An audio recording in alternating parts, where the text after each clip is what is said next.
எல்லோருக்கும் வணக்கம். கடவுளின் தாய் அன்னை மரியாள். யார் அவர்? எவ்வாறு பிறந்தார்? அவர் கடவுளால் படைக்கப்பட்டாரா, இல்லை கருவில் உருவாக்கப்பட்டாரா? அன்னை மரியாளின் பிறப்பின் ரகசியம் என்ன?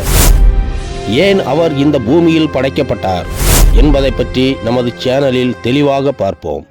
பிதாவாகிய கடவுள் மனிதனாகிய ஆதாம் ஏவாளை படைத்து அவர்கள் விலக்கப்பட்ட கனியை எப்பொழுது உண்டார்களோ அப்பொழுதே மனிதன் மீது பாவம் பற்றி கொண்டது.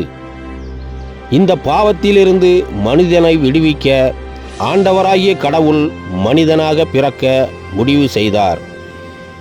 ஆதி ஆகமத்தில் உனக்கும் பெண்ணுக்கும் உன் வித்துக்கும் அவள் வித்துக்கும் பகையை உண்டாக்குவேன், அவர் உன் தலையை நசுக்குவார் என்றார். அப்பொழுதே சாத்தானுக்கு அன்னை மரியாளின் பிறப்பை அறிவித்தார். வார்த்தையாகிய கடவுள் உண்மைக்கு சான்று பகர இவ்வுலகில் அவதரிக்க சித்தமானார்.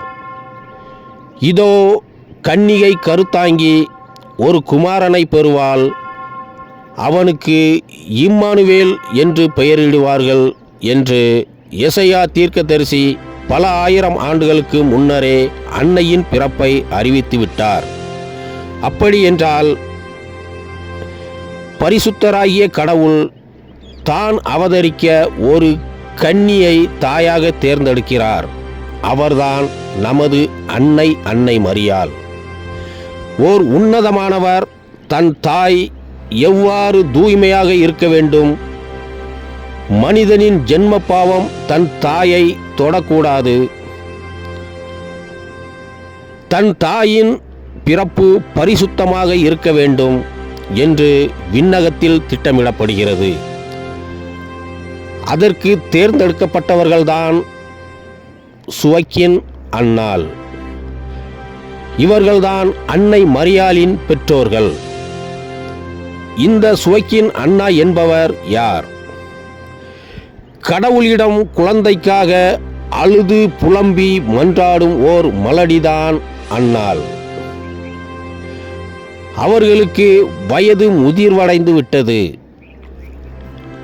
அவரது கர்ப்பப்பை ஒரு குழந்தையை பெற்றெடுக்கும் பலத்தை இழந்துவிட்டது. ஆனாலும் இவர்கள் கடவுள் மீது நம்பிக்கை வைத்து பிறக்கும் குழந்தையை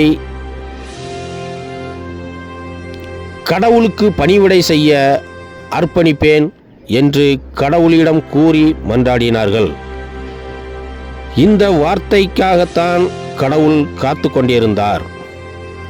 உடனே பிதாவாகிய கடவுள் அன்னாளின் கர்ப்பப்பையை பலமடைய செய்து கருவாக அன்னை மரியாளை படைக்கிறார்.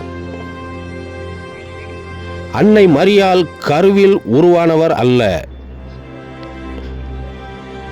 கடவுள் ஆதாம் ஏவாளை எவ்வாறு படைத்தாரோ அதே சாயலில் அன்னை மரியாளையும் கருவாக படைத்து அன்னாவின் கர்ப்பப்பையில் வளரச் செய்தார்.